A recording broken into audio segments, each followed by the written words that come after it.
Alam mo ba na malaking porsyento ng mga kabataang Pinoy ngayon ay may utang? Credit card, buy now, pay later o BNPL at personal loans. At karamihan hindi malinaw kung paano ito matatapos. Imagine mo to. Every month, sweldo mo napupunta lang sa interest at late fees. Pero wala ka pa rin nararamdamang progress. Kung ganito ka na, hindi ka nag-iisa. Pero kailangan mong kumilos bago pa ito maging financial trap na mas mahirap labasan. Sa video na to, pag-uusapan natin ang practical ways at techniques para mabayaran ng utang nang hindi ka nawawala sa financial sanity, step by step. I'm Chan, and welcome to Pinoy Stealth Wealth, the channel na hindi nagpi-flex para lang maka-impress. Dito, we focus on real wealth, smart money habits, at financial freedom. Pinag-uusapan din natin ang modest living, practical wisdom, at kung bakit sa panahon ngayon, mas sastig yung taong simple pero panalo sa buhay. Kung sawa ka na sa paycheck to paycheck cycle, tara, let's break it down. Number 1. Understand all your debts. Concept, bago ka magbayad ng kahit anong utang, kailangan alam mo ang buong detalye. Interest rate, minimum payment, due date at total balance. Bakit ito mahalaga? Maraming kabataan ang nagsasabi, hindi ko na alam kung magkano ng utang ko. Ang resulta, stress, hiya at minsan malaking payment strategy. Yung nagbabayad ka nga pero hindi nababawasan ng maayos yung utang mo. Common mistake, gusto agad magbayad pero hindi alam kung alin ang uunahin. Credit card, BNPL o personal loan. Step-by-step strategy. Number 1, gumawa ng utang inventory. Ilista lahat ng utang, interest rate, due date at minimum payment. Number 2, i-rank ang utang, either by interest rate o smallest balance. Number 3, intindihin ang structure. Alin ang may interest, alin ang may promo like 0% BNPL, alin ang may penalties kapag na-late. Example, si Ben, 28, may 3 utang. Credit card, 15,000 pesos, around 3% monthly o 36% annually. Personal loan, 50,000 pesos o 18% annually. BNPL, 5,000 pesos, 0% pero may penalties kapag na-late. Kung hindi niya ito irarank, possible na mapunta lang sa late fees ang bayad niya. Pero kung organized, makakapag-strategize siya kung alin ang dapat unahin. Key takeaway, hindi mo matatapos ang utang kung hindi mo alam ang buong picture. Inventory first, action next. Number 2. Choose a strategy. Snowball versus avalanche. Concept, may dalawang proven method sa pagbayad ng utang. Number 1, avalanche method. Unahin ang may pinakamataas na interest. Number 2, snowball method. Unahin ang pinakamaliit na balanse para makabuild ng momentum at motivation. Bakit ito mahalaga?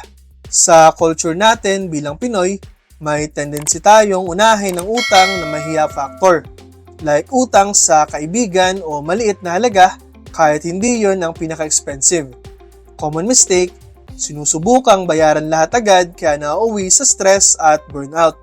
Step-by-step strategy. Number 1, choose your strategy. Tipid sa interest, avalanche. Motivation at momentum, snowball. Number 2, stick to one method. Number 3, be consistent monthly. Example, si Ana, 25, 20k credit card, 36% annually. 10k personal loan, 12%. 5k BNPL, 0%. Minimum, 500 pesos bawat isa. Budget, 4,000 pesos per month. Avalanche, 3,000 pesos sa credit card, tas tig 500 dun sa dalawa. Mas mabilis bumababa ang total interest. Snowball, unahin ang 5k na BNPL para matapos agad. Builds confidence, tas ituloy lang sa next load. Key takeaway, importante ang strategy pero discipline ang mag-execute. Walang silbi ang method kung walang consistency. Number 3, cut or control your expenses. Concept, kung may utang ka, kailangan mo kontrolin ang gastos para may mapunta sa repayment. Bakit ito mahalaga? Maraming Pilipino ang may utang lifestyle. Nagabayad muna ng subscriptions, food delivery o luho bago utang. Resulta, hindi natatapos yung cycle. Common mistake, bigla ang pag-cut off ng lahat, hindi yan sustainable. Babalik lang sa dating habits. Step-by-step strategy. Number 1, gumawa ng 30-day expense audit. Number 2, identify non-essentials. Milk tea, delivery, subscriptions.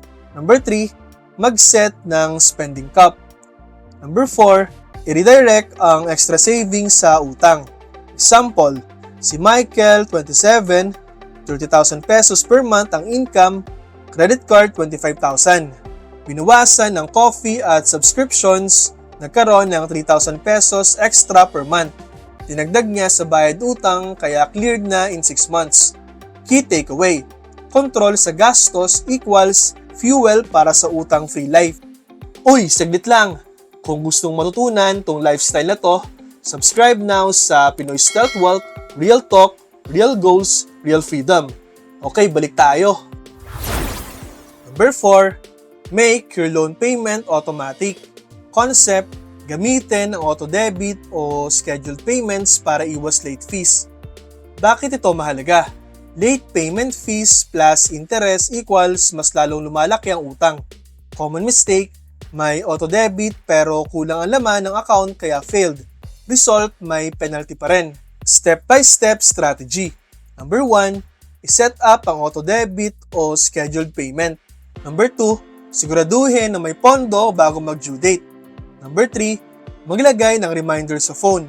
Example, si Joyce, freelancer, may 10K monthly obligation, ginamit ang auto-debit.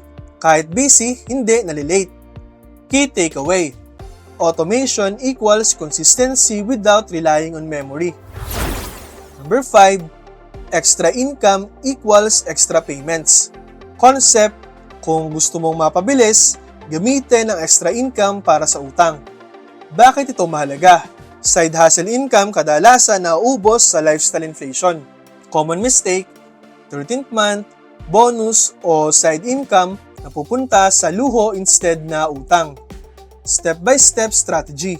Number 1, mag-set ng allocation. 50 to 70% ng extra income pambayad utang. Number 2, i-apply sa priority debt. Number 3, i-track ang progress. Example, si Renz, 30, 50K ang loan, nag-tutor online, nagkaroon ng 10K monthly extra income. Nabayaran niya in 5 to 6 months versus original na 12 months. Key takeaway, extra income equals shortcut to financial freedom. Number 6, negotiate or consolidate if necessary. Concept, pwede mong pagsamahin o renegotiate ang utang para mas maging manageable. Bakit ito mahalaga? Banks and lenders actually prefer borrowers na nagbabayad consistently kaysa nagde-default o idaan sa collection agency. Common mistake, hindi nagtatanong kaya tuloy-tuloy lang sa pagtaas ang interes. Step-by-step strategy. Number 1, ilista lahat ng utang. Number 2, ask for options, restructuring, lower rate, or consolidation. Number 3, i-evaluate kung mas mababa ang total cost bago i-go. Example, si Jackie, 26, may 4 na credit cards, kinonsolidate niya into one personal loan. Mas mababang interest, mas focus ang payment. Key takeaway, negotiation is a strategy, not a weakness. Number 7, long-term mindset. Discipline over time. Concept, hindi lang numbers ang utang, behavior din. Bakit ito mahalaga? Social media equals comparison trap. May bagong phone siya, dapat ako rin. Practical tips. Number 1, limit social media triggers. Number 2, reward yourself moderately. Number 3, gumamit ng visual tracker o progress chart. Example, si Miguel, 29, 100K ang utang. Ginawang parang game ang repayment. Mas naging consistent. Key takeaway, freedom from utang equals behavior plus consistency, not just math. Action framework, 12-month plan.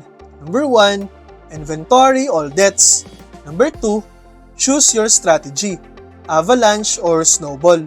Number 3, cut and redirect expenses. Number 4, automate payments. Number 5, use extra income. Number 6, negotiate if needed. Number 7, track progress and mindset. Remember, bawat piso na binabayad mo ay investment sa freedom mo.